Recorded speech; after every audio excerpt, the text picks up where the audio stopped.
కామపిశాచి మొగుణ్ణి చంపి శవం పక్కనే రాత్రంతా పోర్న్ వీడియోలు చూస్తూ క్రైమ్ న్యూస్. భార్యల అక్రమ సంబంధాలు భర్తల ఉసురు తీస్తున్నాయి.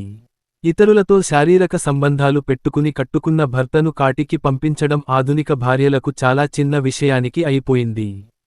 గడచిన 2-3 ఏళ్లుగా భార్యల చేతిలో భర్తలు అన్యాయంగా బలవుతున్న ఘటనలు కలకలం రేపుతున్నాయి.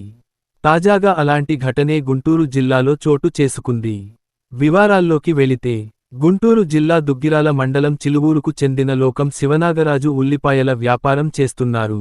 ఆయనకు లక్ష్మీమాధురితో 2007లో వివాహమైంది. వీరికి 2 మగపిల్లలు. కాగా లక్ష్మీమాధురి విజయవాడలో సినిమా హాల్లో టికెట్ కౌంటర్లో పనిచేసేది.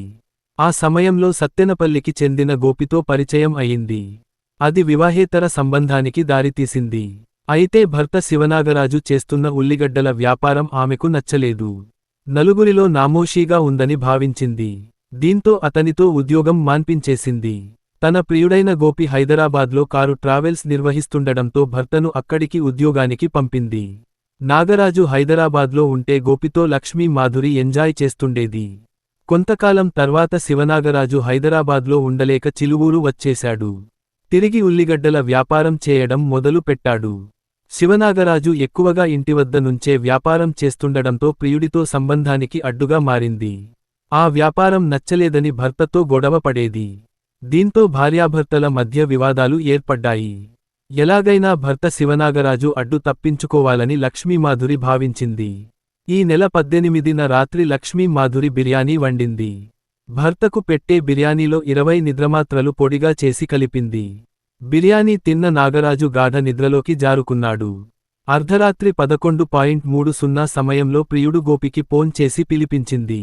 నిద్రపోతున్న నాగరాజు ఛాతీపై గోపి కూర్చోగా మాధురి దిండుతో ముక్కుపై అదిమి నొక్కిపట్టింది. అతడు మృతి చెందాడని నిర్ధారించుకున్నాక గోపి వెళ్ళిపోయాడు. ఆ తర్వాత రాత్రంతా మాధురి ఒంటరిగా కూర్చుని ఫోన్లో పోర్న్ వీడియోలు చూస్తూ ఎంజాయ్ చేసింది. తెల్లవారుజామున 4 గంటల సమయంలో ఇరుగుపొరుగును పిలిచి గుండెనొప్పితో తన భర్త చనిపోయాడని హడావుడి చేసింది. అయితే కొంతకాలంగా భార్యాభర్తల మధ్య జరుగుతున్న వివాదాలు, ఆమె వివాహేతర సంబంధం గురించి తెలిసిన ఇరుగుపొరుగువారు అనుమానించారు. ఇక మృతదేహాన్ని అంత్యక్రియలకు తరలిస్తారనగా నాగరాజు స్నేహితులు అక్కడికి వచ్చారు. అతని చెవిలో నుంచి రక్తం రావడం, చెవి వద్ద గాయం కనిపించడంతో అతని తండ్రితో పోలీసులకు ఫిర్యాదు చేయించారు. ఎస్ఐ వెంకటరవి కేసు నమోదు చేసి మృతదేహాన్ని పోస్టుమార్టంకు పంపారు. నివేదికలో మృతుని ఛాతీ వద్ద ఎముకలు విరిగి ఉండడం, గాలి ఆడకుండా చేయడంతో చనిపోయాడని తేలడంతో పోలీసులు మాధురిని విచారించగా అసలు విషయాలు బయటపడ్డాయి. దీంతో ఆమెతో పాటు ప్రియుడిని అరెస్ట్ చేసి జైలుకు పంపారు.